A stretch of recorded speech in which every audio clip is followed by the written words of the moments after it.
こんにちは。今日は4色が一つになったクワトロという糸を使って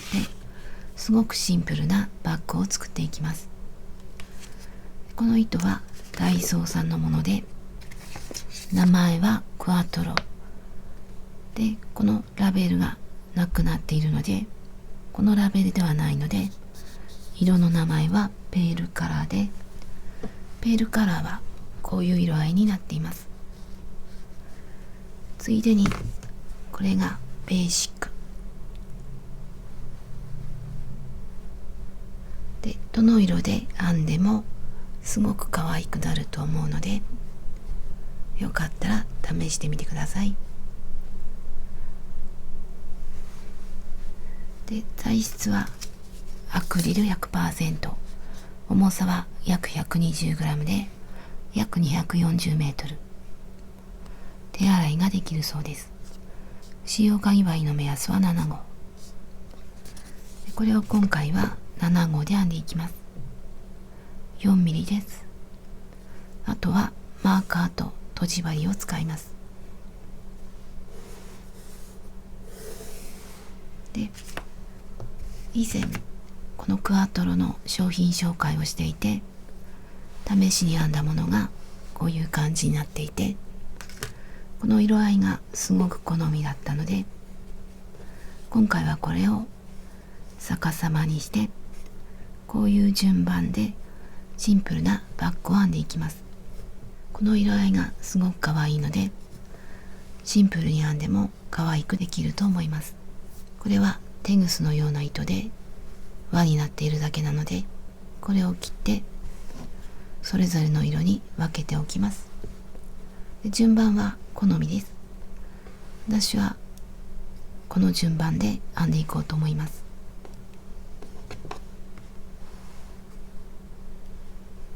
この順番で編んでいきたいんですが、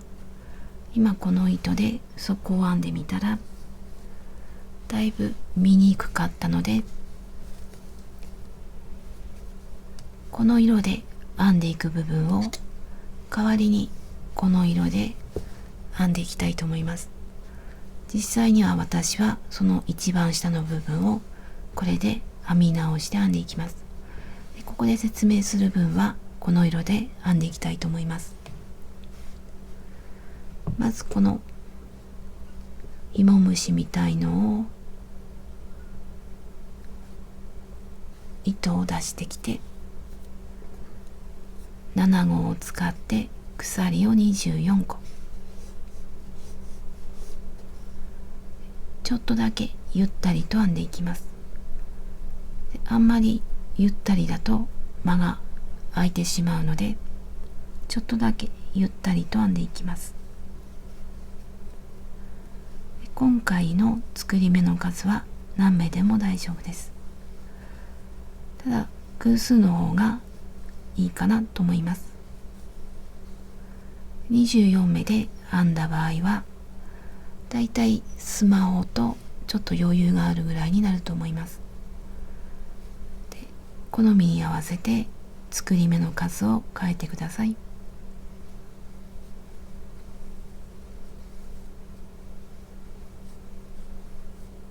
鎖編みが終わったら細編みで一周します。細編みをするので鎖を1つ、針から1つ戻って2つ目に細編みをします。で、この時は表ではなくて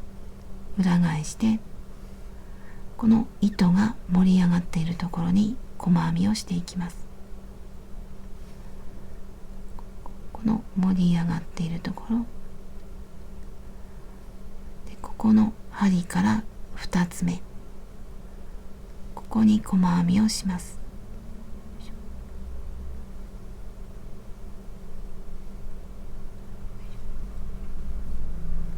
これが1つ目の細編み。1つ目の細編みにマーカーをつけておきます。2本の糸の下をすくってマーカーをつけておきます。で、次は同じところにもう一つ細編み、同じところ、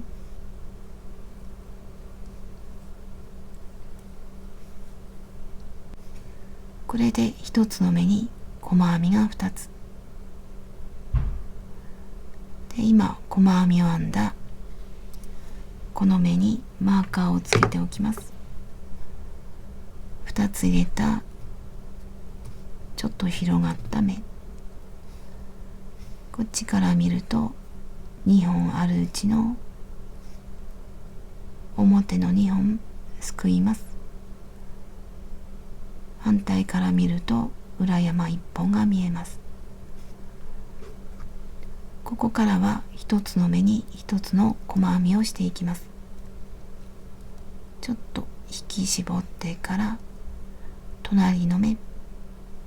今2つ入れた隣の目、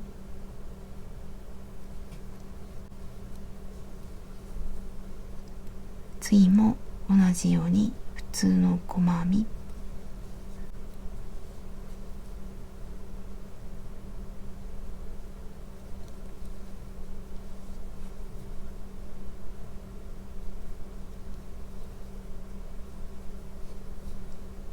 これで端まで普通の細編みを続けます。反対側まで編んできました。端の目には細編みを3つ、この目に細編みを3つ入れていきます。まず1つ目の細編み、ここでも裏山に針を入れて1つ目の細編み、次は2つ目、同じところに、でこの時はこの糸端を長い糸と針の間を通って向こうに寄せておきます。ぎゅっと引っ張らなくても大丈夫です。で2つ目の細編み、次は3つ目、同じところで、今度はこの糸端を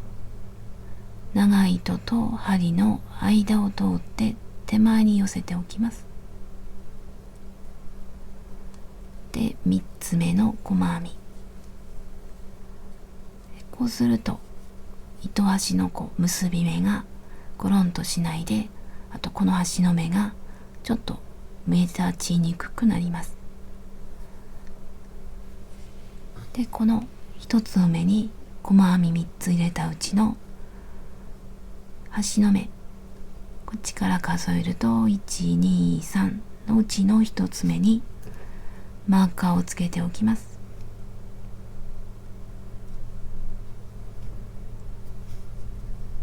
次からは1つの目に1つの細編み、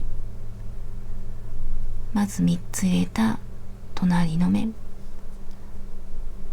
この2本の糸の下に針を入れて細編みをしていきます。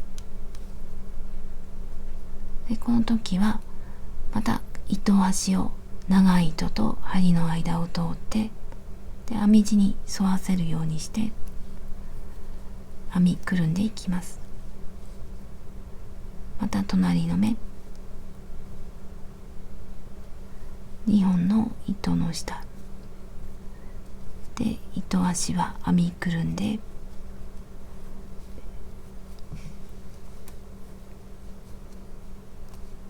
でまた次、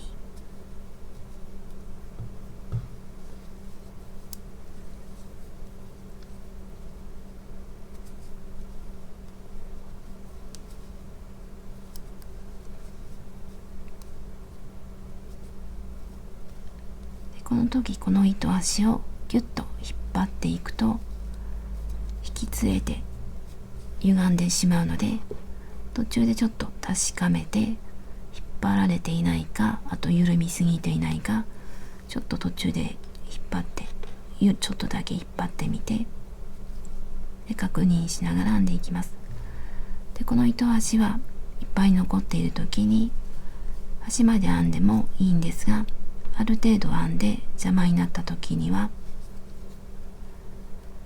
この糸端を後ろに外して、でそのまま細編みを編んで、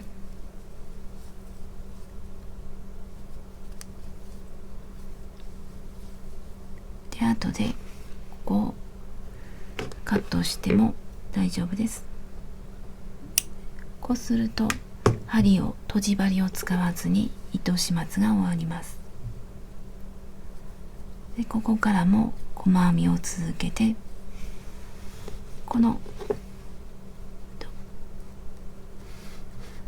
マーカーの手前まで細編みを編んでいきます。ぐるっと編んでスタートしたところまで戻ってきました。でよく見るとマーカーをつけた手前にもここにも目があるので、忘れずに細編みをしていきます。マーカーの手前にも細編み、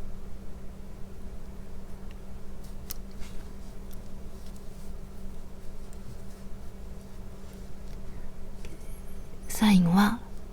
マーカーのついた目に細編みを一つ、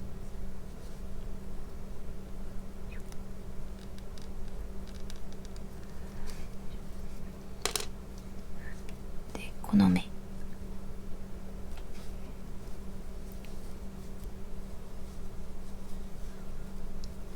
これで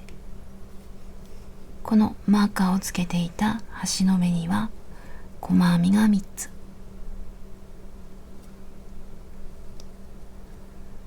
これが今編んだ最後の細編み。ここは最初の細編みにマーカーをつけたところで、同じ目にもう一つ編んだところ、全部で3つ。こっちに3つで反対側にも3つで、これを閉じ合わせて細長い楕円にします。で今編んだ細編みにマーカーをつけておきます。今糸が出ているところ、このマーカーをつけた目は1周目の最後の細編みで、それと同時に一つの目に3つあるうちの端の目、こっちから数えると1、2、3、3つ目の細編み、マーカーをつけておきます。で最後の細編みが終わったら、最初の細編みに引き抜いて楕円型を完成させます。で最後の細編み、最初の細編み、最初の細編みの2本の糸の下、引っ掛けて出してきて引き抜きます。これで楕円形になりました。つながって楕円形になりました。で今引き抜いたところにマーカーをつけておきます。今引き抜いたところは糸が出ているすぐ隣、ちょっと分かりにくい時にはちょっと戻ってみて、最後の細編みの後最初の細編みで引っ掛けて引き出して引き抜いて、この時のこの糸、ここに細編みの頭ではなくて引き抜いたところなのでマーカーをつけておきます。この目、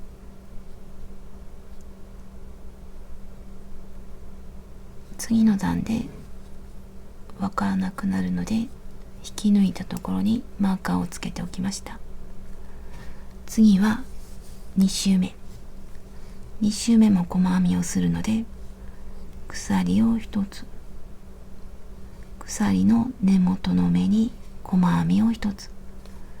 鎖の根元はここ、ここに細編み、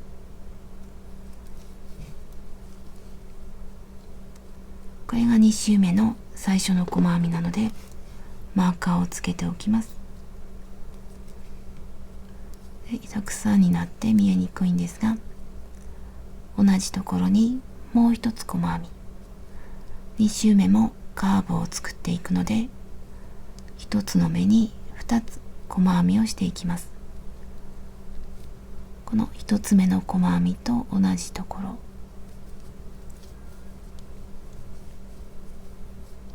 これで1つの目に細編みが2つ、隣の目にも細編みを2つ、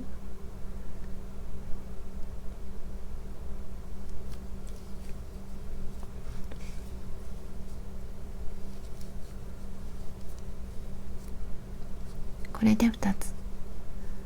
ここからは1つの目に1つの普通の細編みをしていきます。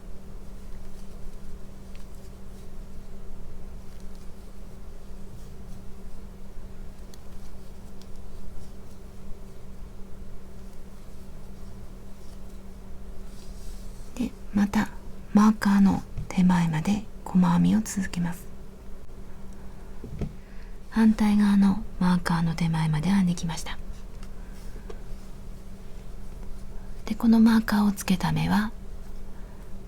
端の目に細編みを3つ入れたところ、3つ入れた1つ目にマーカーをつけたところで、またこの3つにそれぞれ2つずつ細編みを入れてカーブを作ります。この1つの目に細編みが3つあるので、それぞれの目に2つずつ、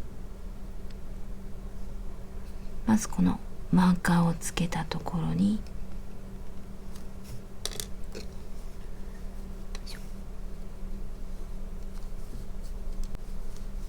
1、2、次も1、2で、今真ん中の目に細編みを2つ編んだんですが、2つ編んだ2つ目にマーカーをつけておきます。でここで次の周に増し目をします。ここの目にも細編みを3つ、端の目に3つ入れた3つ目なので、ここにも細編み2つの増し目で、またカーブができました。次からは1つの目に1つの細編みをしていきます。でまた端まで編んでいきます。マーカーの手前まで編んでいきます。2周目のスタート地点まで戻ってきました。でこのマーカーをつけた目は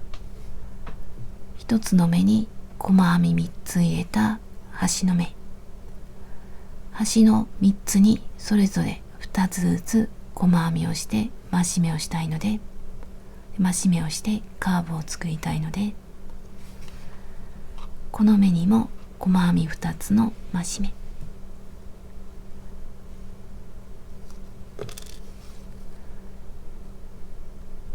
この引き抜き編みをしてくっつけたすぐ隣の目です。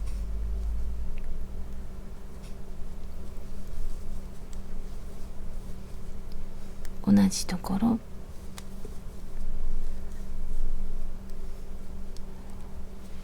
で、今2つ編んだ2つ目はこの2周目の最後の細編みなので、またマーカーをつけておきます。で次のこの青のマーカーは引き抜いたところで細編みの頭ではないので、ここには細編みをしないでジャンプして最初の細編みに引き抜いて楕円形を完成させます。こういう感じにギュッと、最後の細編みの後最初の細編みで、また2本の糸の下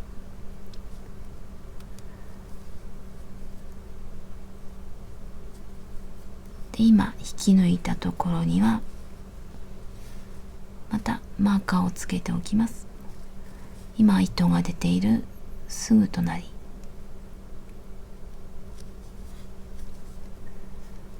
で、次もう一周編んでいくんですが、また増し目をしていきます。まずここに増し目、まず鎖一つ、足元に細編み、鎖の足元、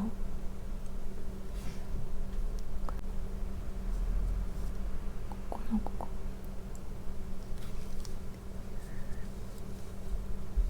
カーブを作りたいので、同じところにもう一つで、一つ目にマーカーをつけておきます。で、次は2つの増し目の後には1つの普通の細編み、増し目、普通の細編み、増し目でカーブを作ります。2つ入れたので、次は1つ、すぐ隣、次は2つ、隣の目に2つ、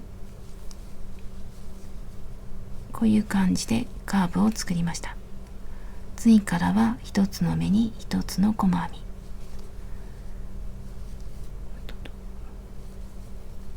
これでまた端まで編んでいきます。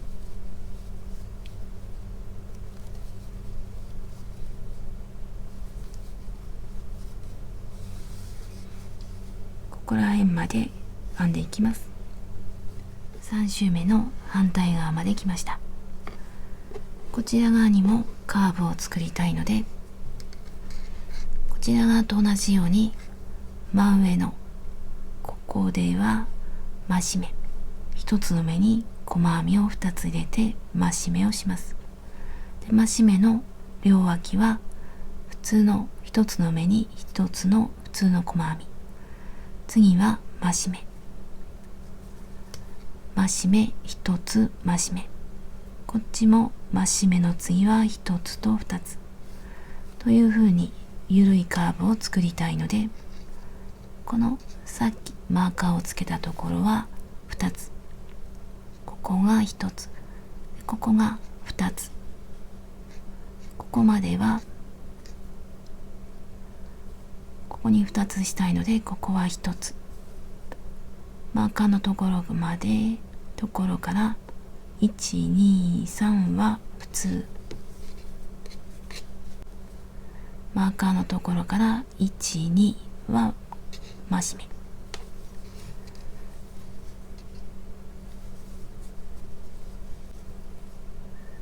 手前は1つ、マーカーのところは2つ、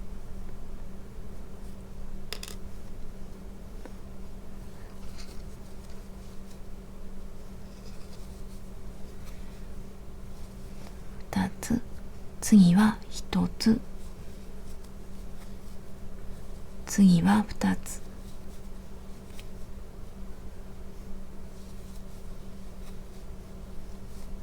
ここからは1つの目に1つの細編み、こういう緩いカーブができます。で、1つの細編みを編んで、またスタートしたところまで戻っていきます。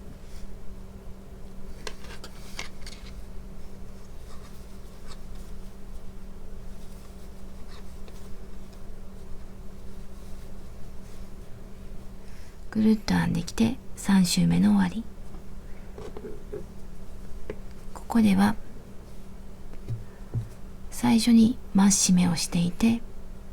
その手前は1つの細編みにします。で、その手前は2つ。それを数えてみると、これが1つ目の細編みで、これは引き抜いたところなので数には数えずに、でマーカーがついているところは隣2つ1つ2つにするので、このマーカーがついているところには細編みを1つ、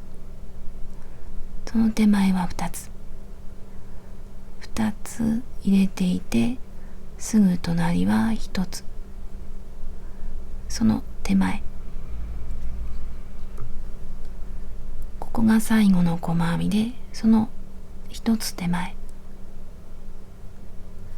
ここには細編み2つの増し目、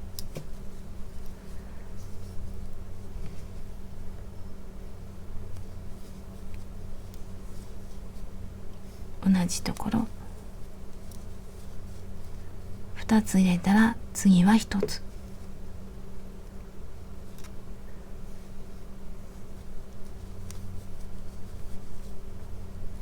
で次は引き抜いたところなので、数には数えずに最初の細編みに引き抜きます。これで2つ1つ2つ、ゆるいカーブが出来上がります。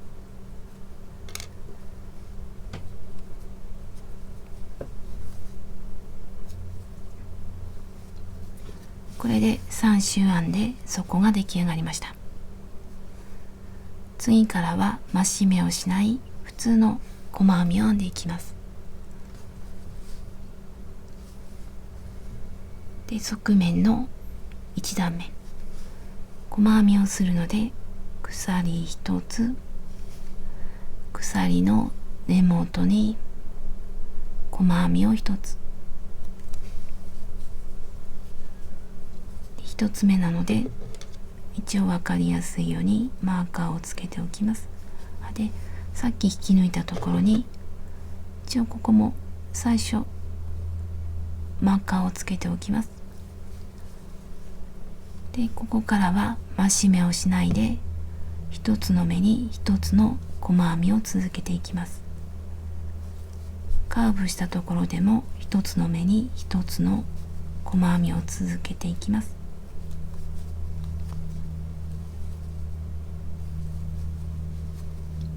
これでぐるっと一周してここまで戻ってきます。側面の一周目を編んできました。で、またこの引き抜いたところは目ではないので、ジャンプして最初の細編みに引き抜きます。最後の細編み、最初の細編みで2本の糸の下引き抜いて、側面の1周目が終わりました。ちょっとだけ反った形になりました。で、ここからまたずっと同じようにこの増し目をしない細編みを続けていきます。始める時には鎖1つ、鎖の根元に細編み、1つ目にマーカーで、その前に引き抜いたところに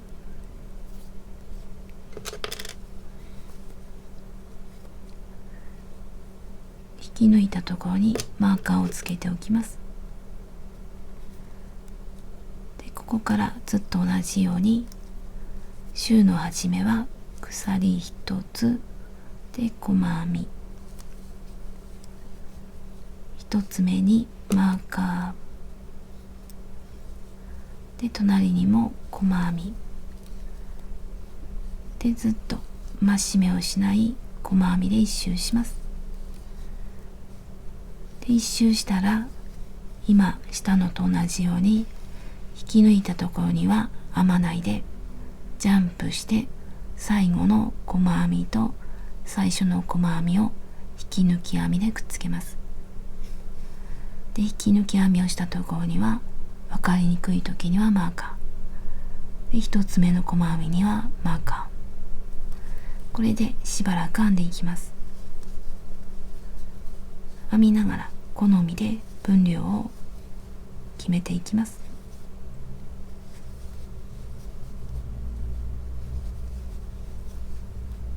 グレーで説明したものと同じものを濃い色で編んできました。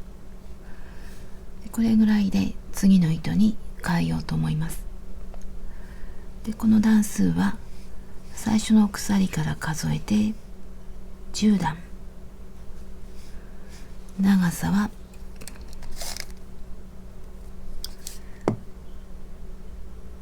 約7センチ。まだ糸は残っているんですが、これは保険として残しておいて次の糸に変えてみようと思います。で順番は好みで決めてください。今は最後の細編みを編んで、最初の細編みに引き抜く前、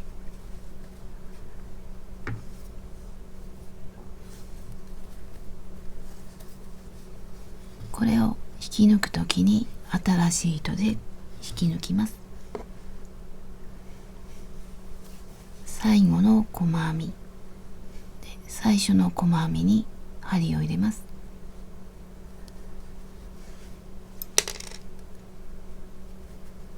で今まではこの糸で引き抜いてきたんですが、色を変えるときには新しい糸を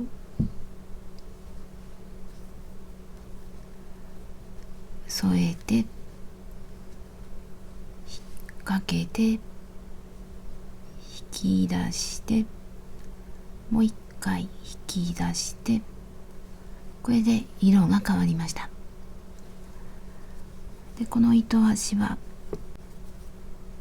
編みくるんで糸始末をします。なのでこれはしばらく必要がなくなるので、5センチから10センチぐらい残して切ります。次からこの新しい糸で編んでいきます。で今回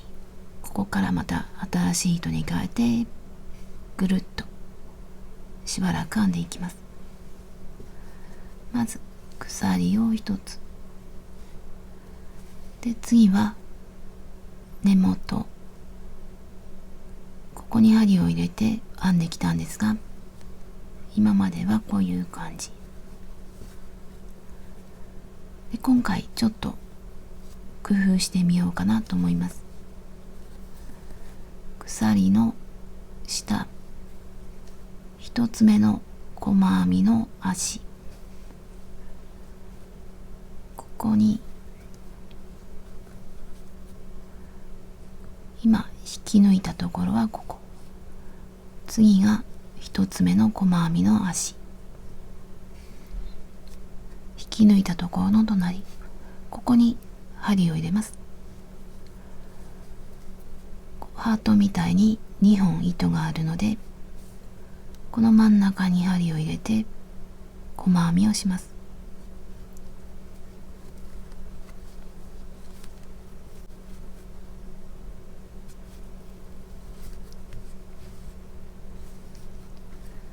でこれで糸を出してきて細編み、そうするとちょっとここにこう三角の足が出た細編みになっていきます。次も下の細編みの足の間、こことここの間、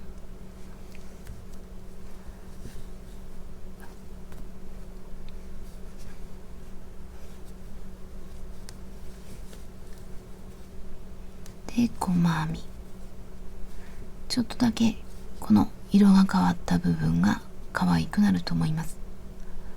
でこれをこの糸端を編みくるみながら変わった細編みをしていきます。で編みくるむのが面倒な場合には最後にとじ針で隠していくと大丈夫です。編みくるんでいくと楽なので一応それでやっていきます。2本の間、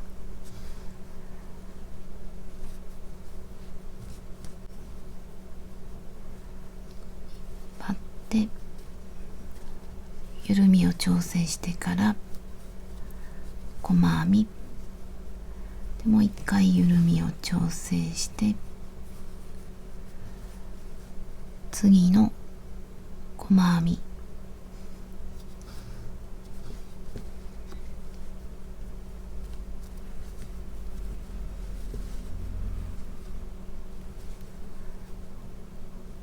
で、次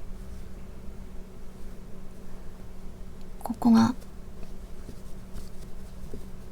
やっぱり後で針で糸始末しようかと思います。ちょっとここが広がってきそうなので、とじ針でちょっと編みくるむよりはしっかりと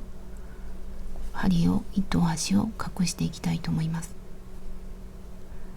なのでこの糸は溶けておいて、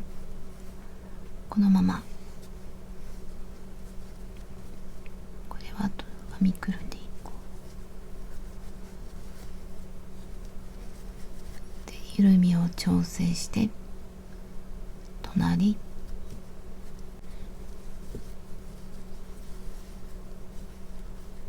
次も真ん中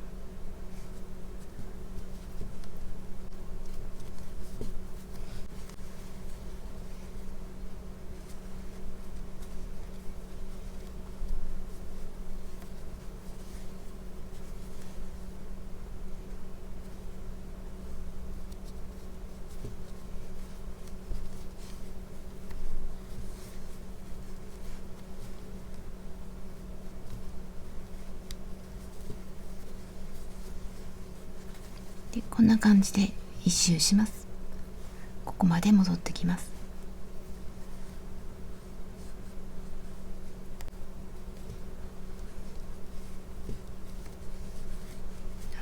一つ目にマーカーをつけておきます。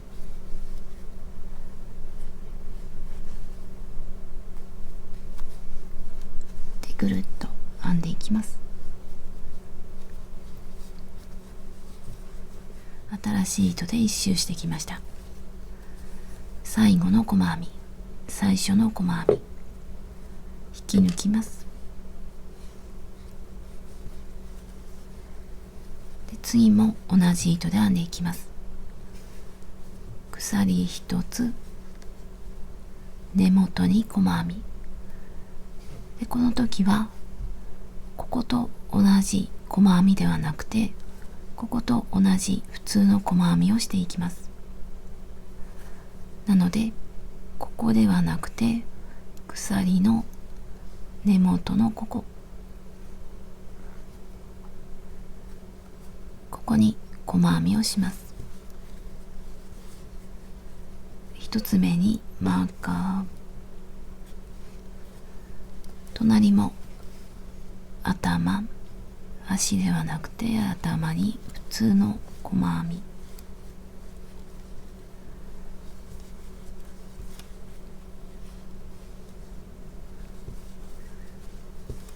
ここではこの普通の細編みで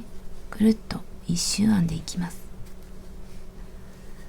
全部これで編んでいくとちょっと分厚くなって、こことバランスが合わなくなるので、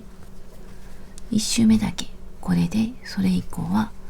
普通の細編みを編んでいきます。で、これを何段編むのかは好みで、バランスを見ながら決めていきます。で、このまましばらく編んで、次もう一回糸を変えるところをやってみたいと思います。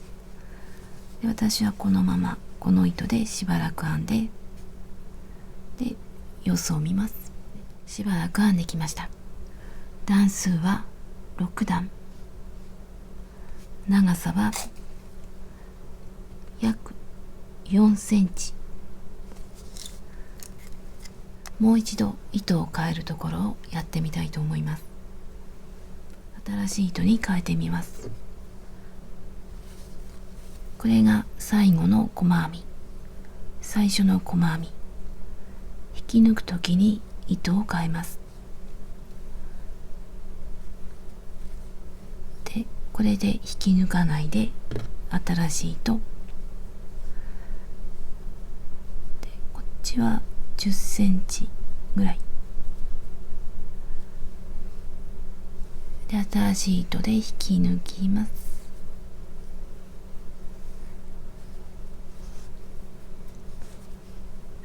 で、ここから細編みをしていきます。この糸は針で糸始末した方がいいので15センチ程度残しておきます。で、これは残しておいてとじ針で始末して、こっちは編みくるんでいきます。まず鎖を1つ、鎖の根元に細編みがあるので、この細編みの真ん中に針を入れます。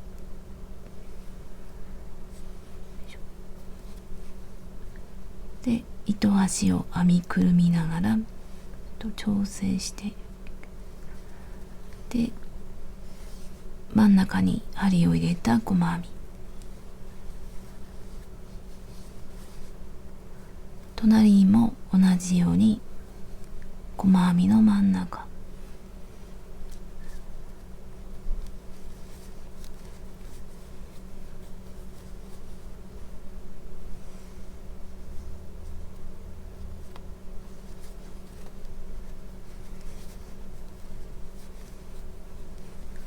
これは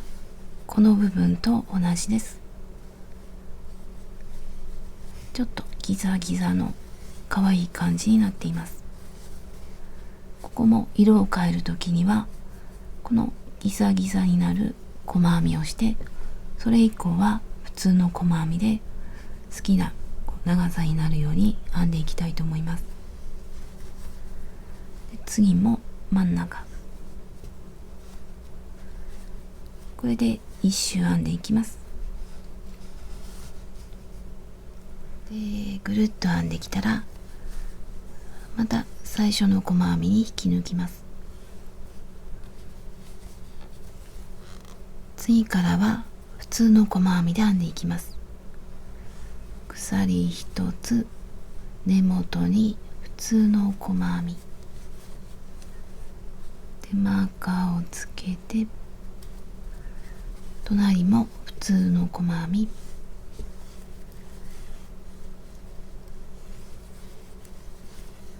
で、これ以降は普通の細編みをしていって、色を変えるときにはまたこの足元がギザギザになる編み方で編んで、また普通の細編みをしていきます。で、ここでぐるっと編んでいくんですが、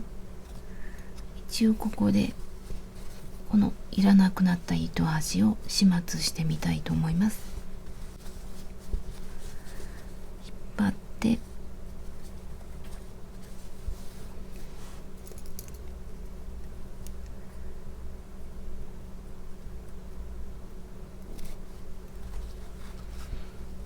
で、引き抜き編みをしたところに糸を絡めていこうと思います。この横になっている糸が引き抜き編みをしたところなので、こういう糸のところに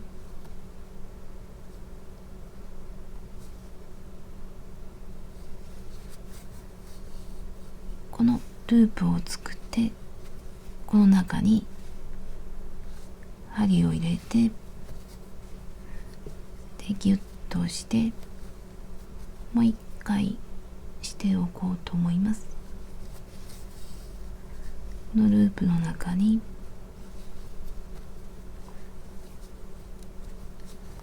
で、このまた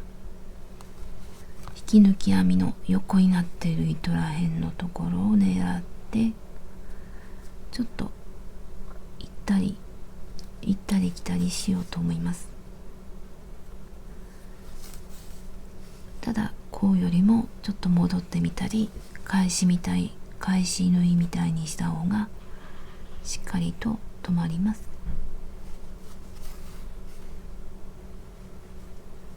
で、何回か縫ったら糸を切ります。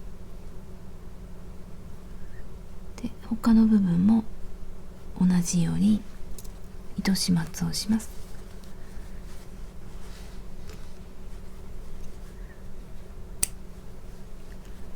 こも同じように糸始末をします。でまたこっちに戻ってしばらく編んでいきます。こんな感じの組み合わせで編んできました。深さは約15センチ。一応横幅も測ってみて21センチ。段数は10段、5段、4段、2段、1段、1段。最後の1段はハンドルを編む糸と同じにします。グレーでハンドルを作る場合はこのグレー、同じ色で終わりにします。でハンドルの形なんですが、以前編んだのはこういうもので、本体の真ん中から左右に分かれている形、これにするか、あとこっちもワンハンドルなんですが、本体の端の方からこう伸びていく感じ、どっちにしようかなと思うんですが、今回はここら辺からこういうようにしてみようかなと思います。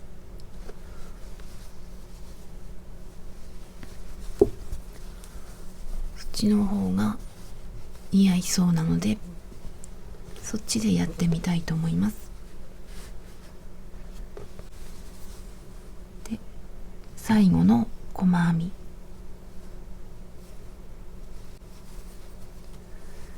最初の細編みに引き抜いて終わります。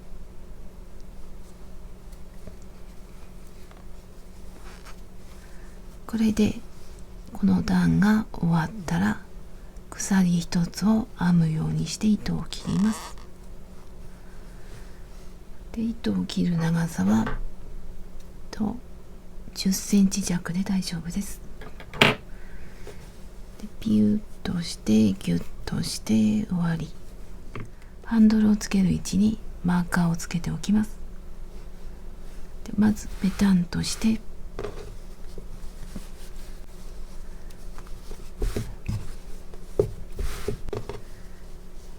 真横を決めます。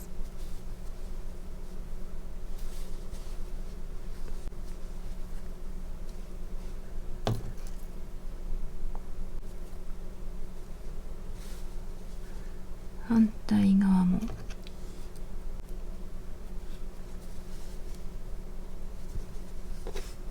で、ここから8目目ぐらいにマーカーをつけようと思います。後ろば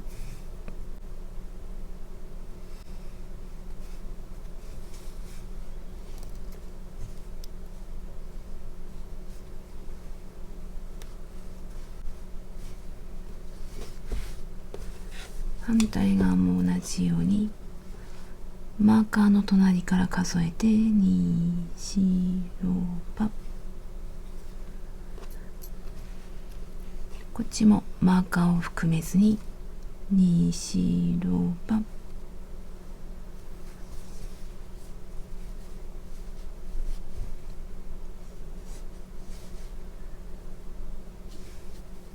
こんな感じで始めていきます。マーカーとマーカーの間隔は同じにしておきます。今回私はマーカーを含めて16目、反対側もマーカーを含めて16目で揃えておきます。で新しい糸、ここと同じでハンドルを作りたいと、マーカーのついているところに針を入れます。新しい糸を持ってきて引き出してしまいます。これを一度結んでおきます。でまた同じところに針を入れます。で今度は途中まで糸を出してきて、このまま隣に針を入れます。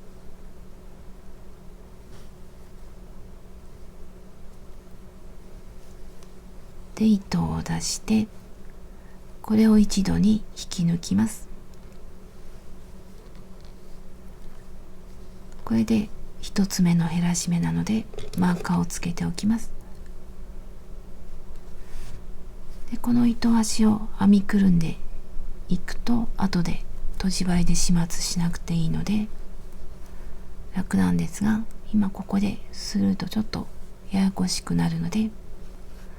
できる時には編みくるんで、面倒なら後でとじ針で中に隠していきます。ここからは普通の細編み、今減らし目をした隣に普通の細編み、隣にも普通の細編み、その隣も反対側のマーカーの手前まで普通の細編みを続けます。とここで減らし目をするので、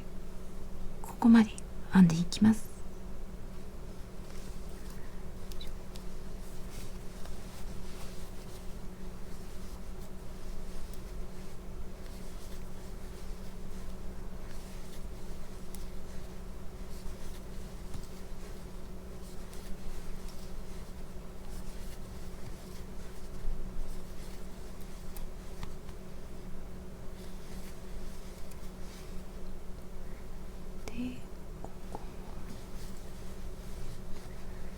で次はマーカーがついたところとその手前で糸を出して減らし目をします。マーカーがついたところとその隣、針を入れます。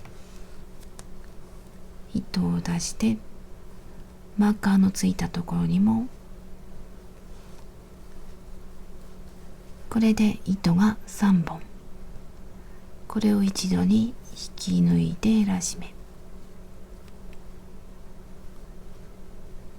こういう斜めのラインを作っていきます。で次は鎖一つを編んで裏側から編んでいきます。ここからこことここと両端で減らし目をして台形を作っていきます。次は鎖の下のここに針を入れて細編みをしていきます。こことその隣で糸を出して、で細編みの減らし目にします。ただこっちから普通の細編みをすると細編みの裏側になって、こっち側に表側にこの横の線が出てきてちょっと違った感じになるので、今回はこの編み地の後ろから針を出してくる細編みにしたいと思います。細編みなんですが、針を回すところだけちょっと違っていて、他は同じ細編みです。でこことここから糸を出して減らし目、まず後ろからでこの鎖の根元、ここに穴があるので、ここ糸を出します。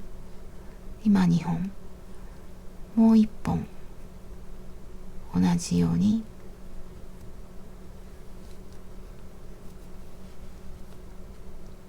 この3本を一度に引き抜きます。これで減らし目、こういう感じ。ちょっとややこしい場合はもう一回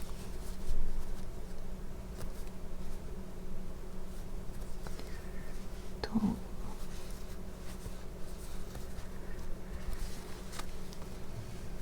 でマーカーとその手前、糸を出して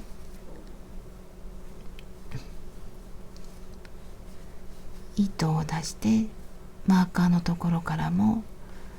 糸を出して3本を引き抜いて、これで1段目の減らし目が終わって、次は2段目、鎖1つ裏返して後ろから針を入れる細編みで減らし目、こうして鎖の根元で、またその隣も3本を一度に引き抜いて減らし目、この減らし目をしたところにマーカーをつけておきます。次からは後ろから針を入れた細編みをこのさっき減らし目をした手前まで続けていきます。で、後ろから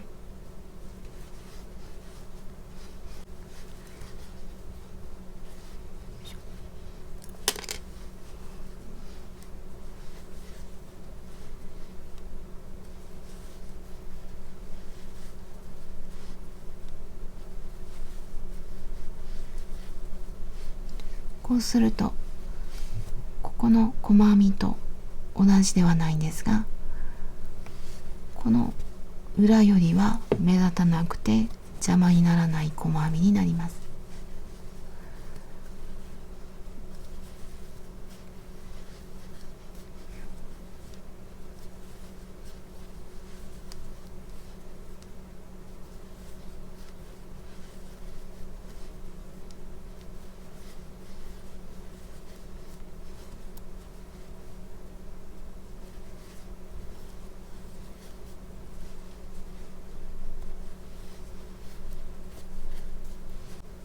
で、この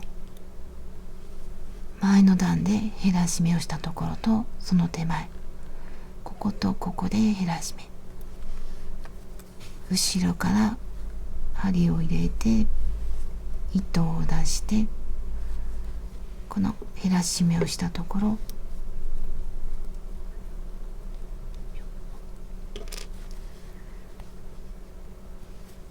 ここからも糸を出して3本になったら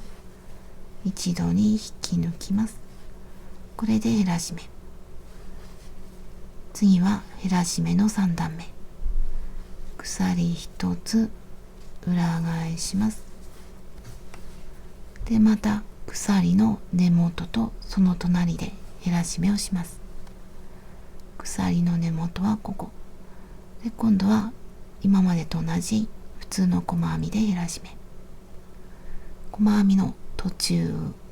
を一度に引き抜いて減らし目、鎖の根元、その隣、これを一度に引き抜いて減らし目、減らし目をしたところにマーカーで普通の細編み、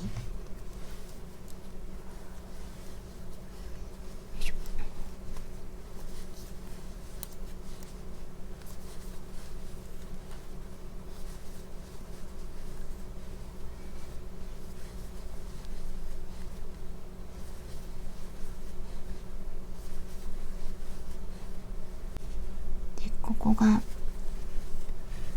前の段に減らし目をしたところ、マーカーが外れてしまったんですが、ここ前の段で減らし目をしたところとその手前で減らし目、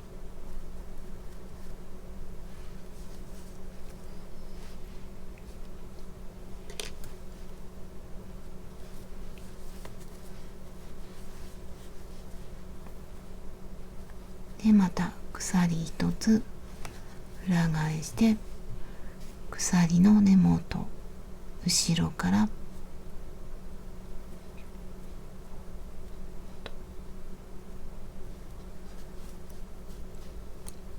で隣、引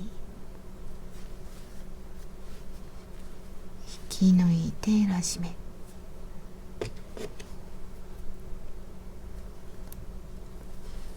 でまたマーカーの手前まで後ろから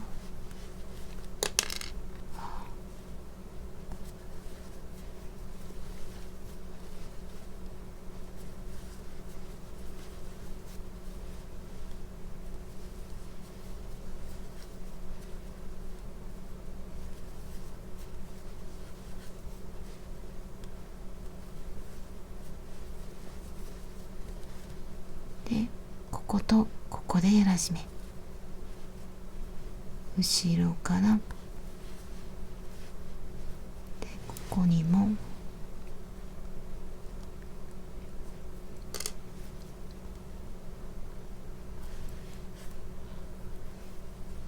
で引き抜きます。だいぶ台形になってきました。鎖一つ、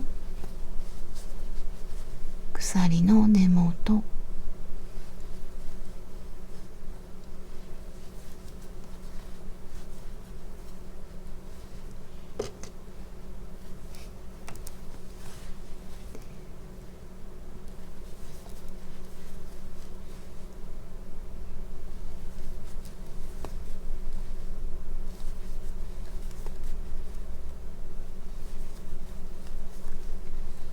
でこことここ、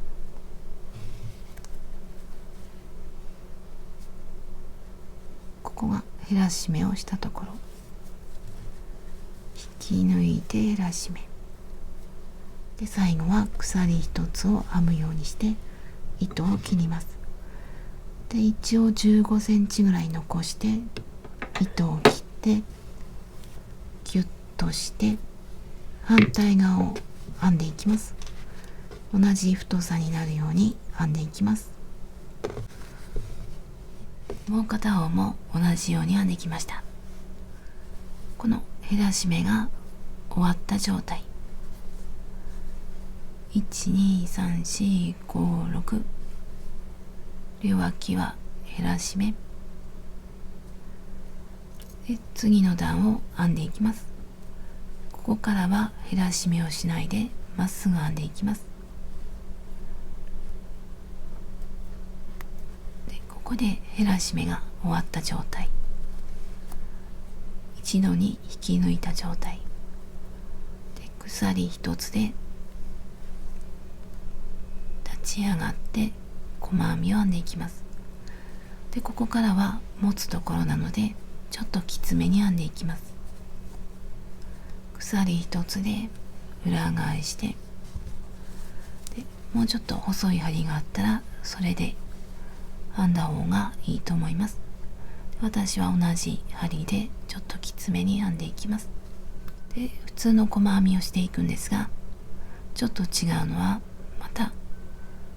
下の細編みの足の間、鎖の下の細編みの足の間、ここでも下の細編みの足の間に針を入れて細編みをしています。これの裏から針を入れる感じです。で、この端はちょっと針を入れにくいので普通の細編みでも大丈夫です。で、一応ここら辺に入れてみようと思います。で、全体的にもやりにくかったら普通の細編みで大丈夫です。ここに横の糸があるので、ここら辺に入れてみようかなと思います。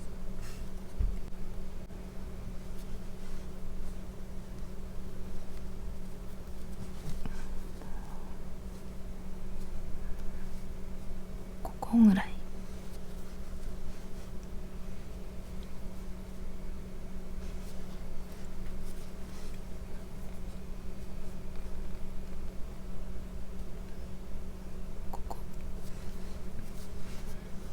糸を出してきて細編みで、ちょっとだけきつめに編んでいきます。次も細編みの足の真ん中、そそれは少し見えにくいと思うんですが、足の真ん中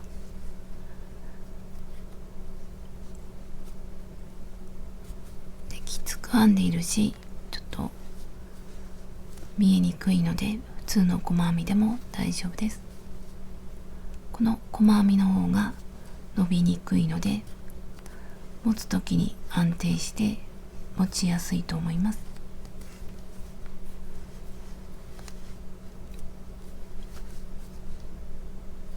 こ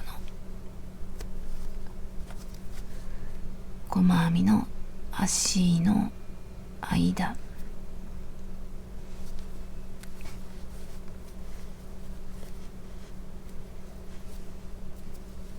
で、また細編みの足の間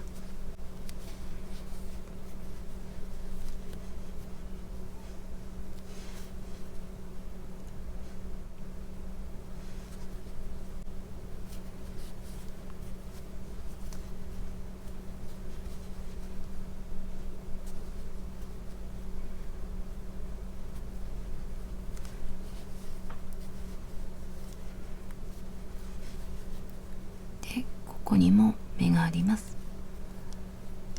ここでもここぐらいに入れようと思います。特にこの両足は入れにくいと思うので、普通の細編みでも大丈夫です。で、ここもはっきりしないので、大体でやっていこうと思います。これでちょっとギュッとした細編みが1段、次の段も同じように鎖1つ裏返して、鎖の下の細編み、こことここの間、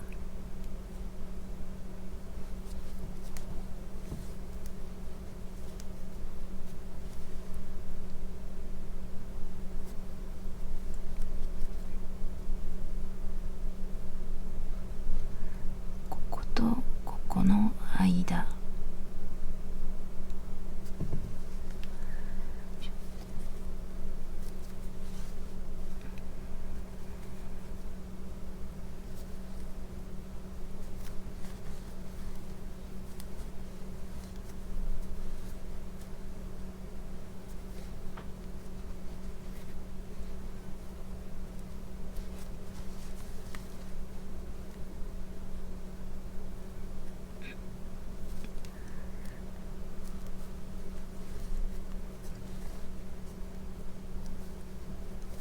でまたここので、これでしばらく編んでいきます。で、この持つところの長さはお好みで決めてください。私はちょっと短めに編んでいこうと思います。しばらく編んで何目にしたかをお伝えしたいと思います。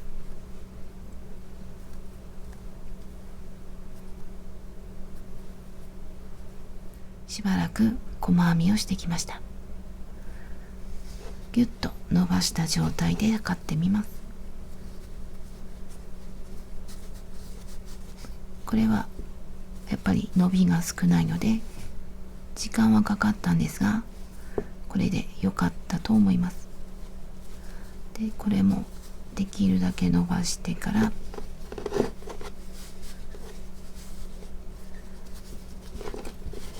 で減らし目が終わったところから測ってみます。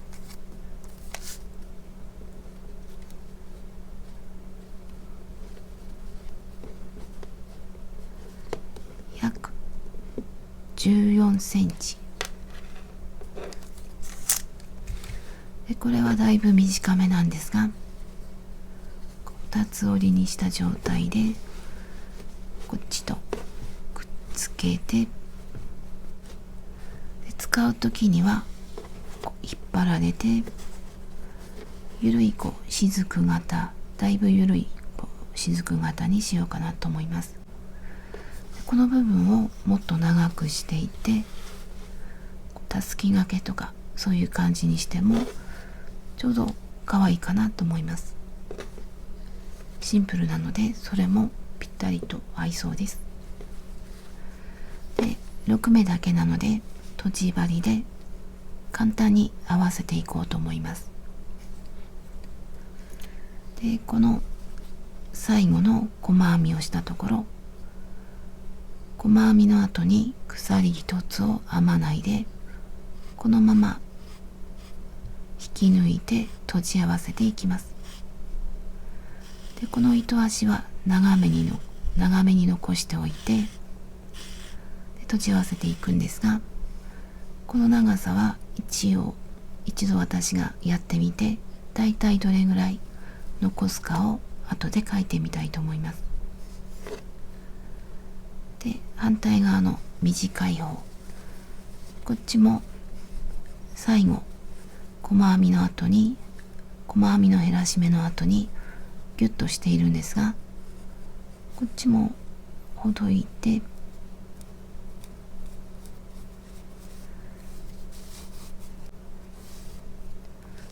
この減らし目の後にそのまま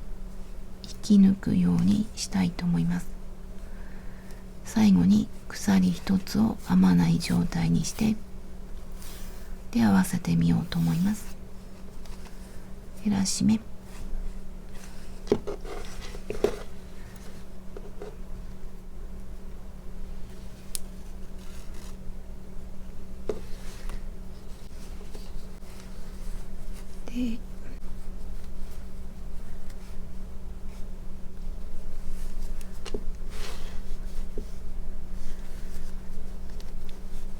こっちがギュッと詰まった感じで狭くてこっちは広いので一目一目を拾って合わせていきます。でまず端の目で合わせるのは今ここから出ていて反対側には下から出してで反対側に渡った時にはまた下からこういう感じで合わせていこうと思います。まずここが糸が出ている方、手前は端、この端の目に下から2本の糸の下、ここが一番端の減らし目をしたところ、下から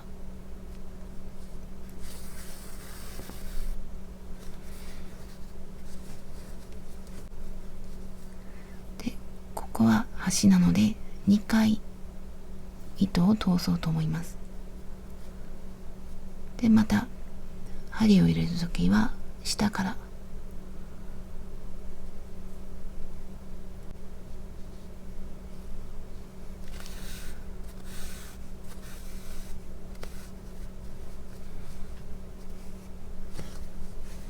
もう一回やるとも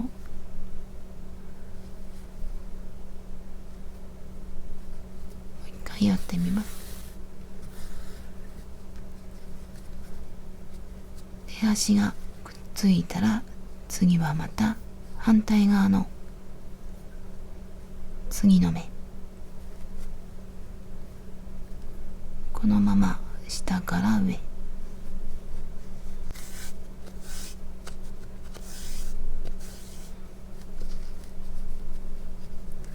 今度は手前また下から針を入れます。でさっき2、4、5、6目目に針を入れたので次はこっちから数えて5目目、1、2、3、4、5、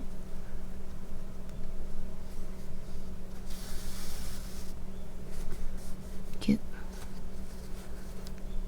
こっちの5目目とこっちの5目目でまた反対側には下から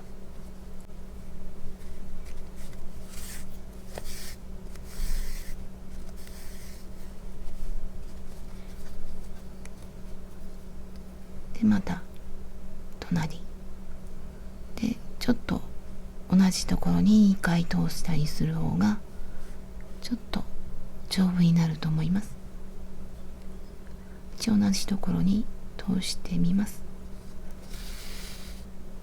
今こっちから5目目に2回、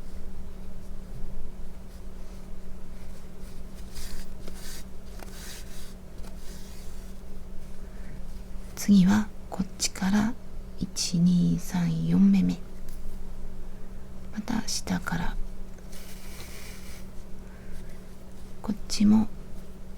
1、2、3、4目目、小さくなっているんですが、ここに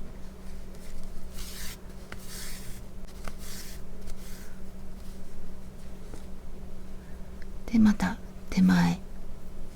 同じところに2回ずつ入れていこうかなと思います。1、2、3、4目目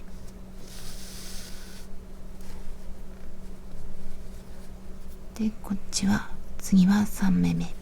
1、2、3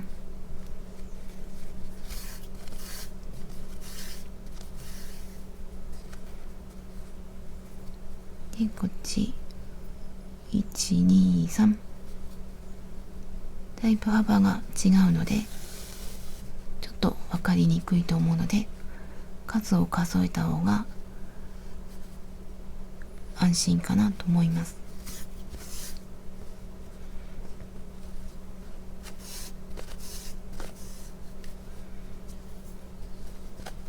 で、同じところにもう一回しておきます。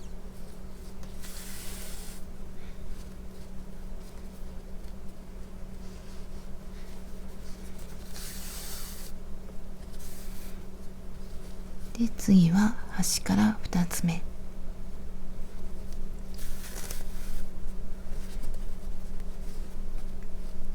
こっちも1、2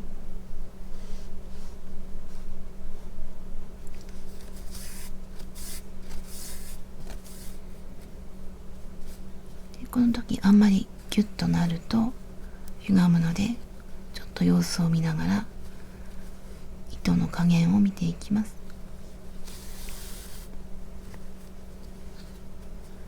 で、次は端の目、ここ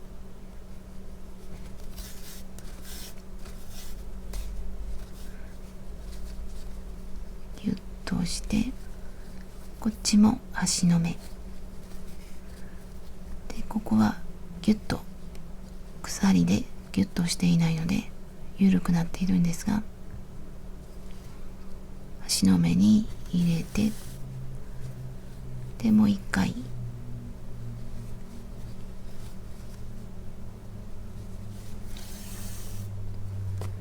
で、ここでこの糸足と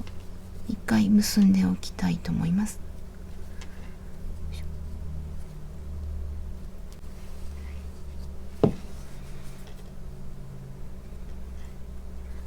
で、もう一回でも大丈夫そうで、ここでこの部分をこの状態でもいいんですが、こう半分に折ってこう簡単に閉じ合わせていこうかなと思います。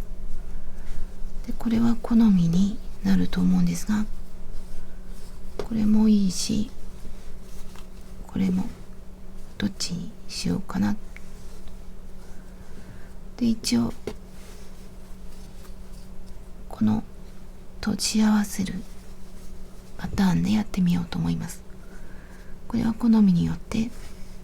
どちらか好きな方を選んでください。で、一応ここで終わる場合の長さも測っておきます。今この段階では25センチぐらいので糸を使いました。で、この内側をこから合わせていきます。ここで一回結んでいるのでしっかりしていると思うので、このまま今と同じ閉じ方で合わせていこうかなと思います。こうだとやりにくいので、こういう感じで今ここから出ているので、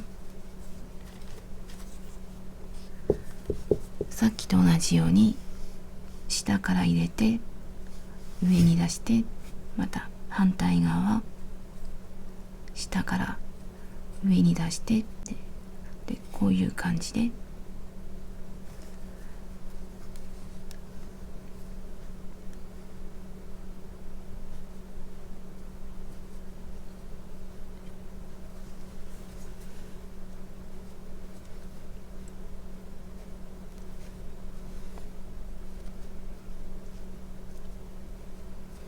足の細編みのところに針を入れてみました。で端では2回か3回上から出したので、今度は反対側も下から上、だいたい足の細編みの隣ぐらいに針を出したいと思います。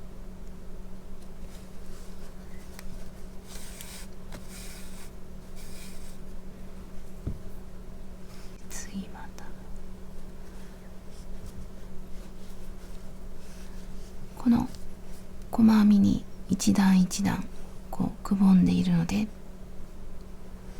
このそれぞれの細編みに一つずつ合わせる感じで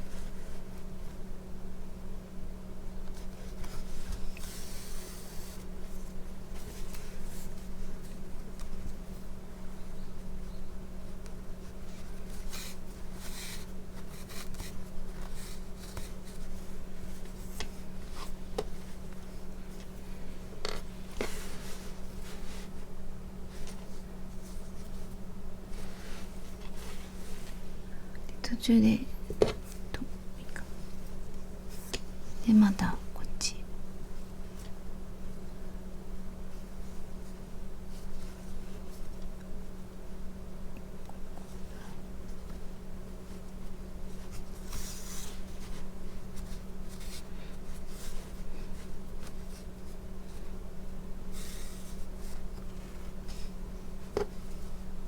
反対側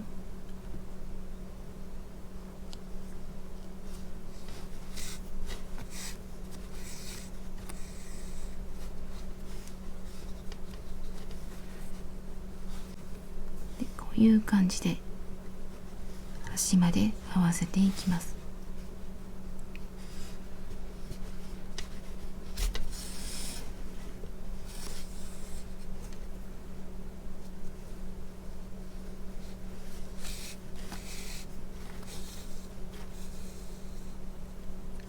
でここもところどころ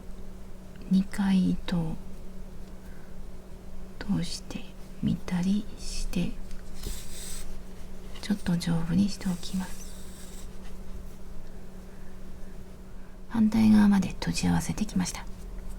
最後は2回同じところに糸を通したいと思います。ギュッとしてでここで糸始末をして終わりです。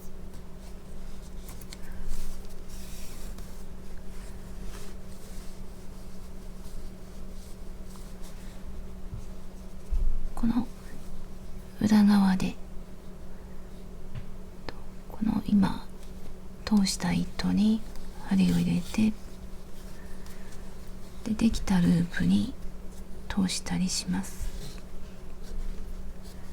このループの中に糸を通してでギュッ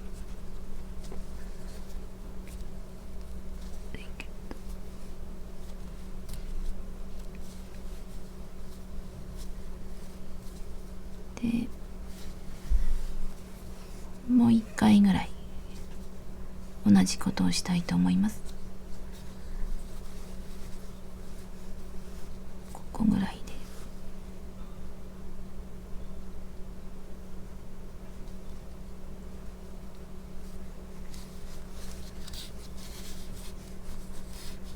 でループを作って通します。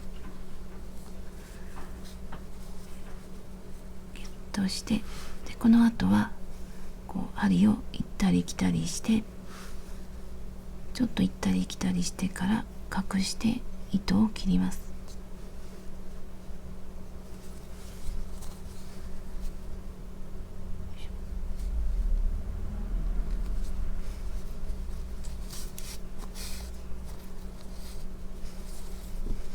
こう行ってからちょっと戻ってみて、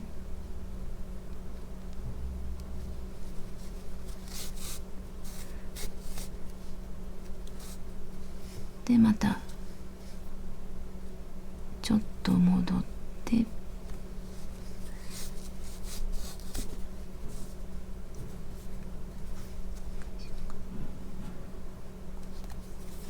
今度は元に戻って、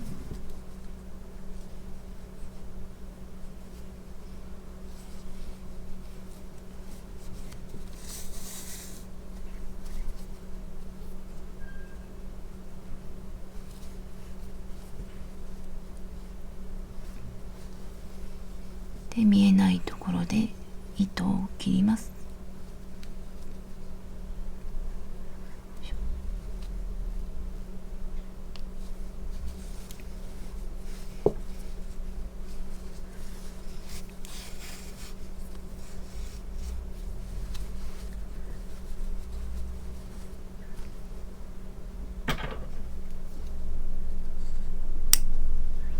でこれでこっちも糸始末をして出来上がります。全部の糸始末が終わりました。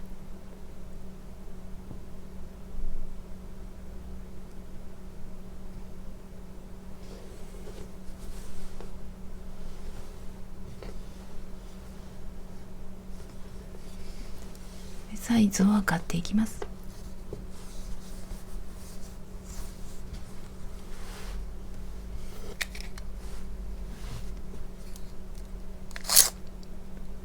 横幅は約21センチ、本体の深さは約14.5 センチぐらいで、この部分は一応減らし目の部分を測らないで14.5 センチぐらい、すごく可愛く出来上がりました。この持つところもこの半分に折って縫って、これがちょうど合っているように思います。この色もすごく好みに出来上がっていて、で持つところが安定しているので使いやすいと思います。すごいしっかりした感じになりました。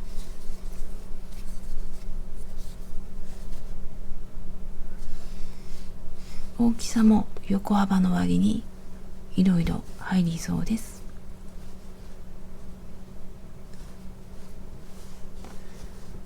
でこのボーダーのこの境目の部分もちょっと目立たないぐらいですが、ちょっとだけ可愛い感じで、ひと手間なんですがこれにしてよかったなと思います。で色の合わせ方もちょっと変則的な感じにしました。これも好みでいろんな感じにして楽しんでください。すごくいい感じに出来上がりました。で最後までご視聴ありがとうございました。よろしければ登録と高評価をお願いいたします。終わりなんですが、クワトロ一つでまだこれだけ残っていて、重さを測ったら約 60g 弱、こっちも同じく 60g ぐらい、半分だけ使ったことになります。2つできることになります。でせっかくこれで作ったので、もう一個何か作れるなと思っています。何を作るか決めていないんですが、また機会があれば何か作ってみたいと思います。